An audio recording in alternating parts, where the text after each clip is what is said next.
Salah satu pasar tradisional yang menjalani rapid test yakni Pasar Pak Baeng-Baeng, Makassar. Sejumlah pedagang maupun juru parkir menjalani rapid test yang digelar di depan pasar.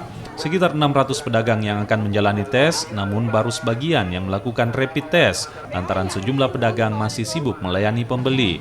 Sekitar 600 pedagang di Pasar Pak Baeng-Baeng yang akan menjalani rapid, namun baru sebagian yang melakukan tes cepat, lantaran masih ada pedagang yang masih melayani pembeli.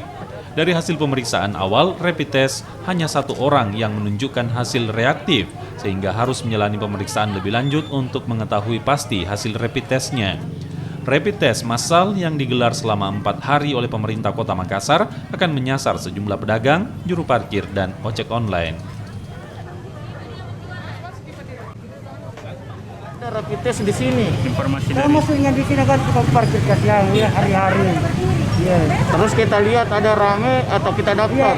anu juga kepala pasar suruh keluar tes. Iya. Tapi diminta? dalam saya parkir. diminta sama Pak Anu. Dirut. Iya, kepala pasar suruh keluar. Iya. Iya. Bagaimana perasaannya setelah ikut tes? Alhamdulillah, bagus. Iya, nggak ada Apalagi beban. gratis, Pak De? Iya, alhamdulillah. Iya. Kelihatannya memang partisipasi cukup bagus ya dari pedagang-pedagang pasar ya. Kita standby di sini karena tentu tidak bisa bersamaan mengingat sebagian juga masih melayani konsumennya dan antrian di sini ya.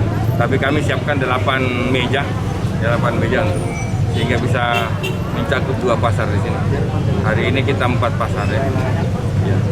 Rencana besok juga ada 4 Target pasar. berapa Sampai banyak? kapan untuk pasar?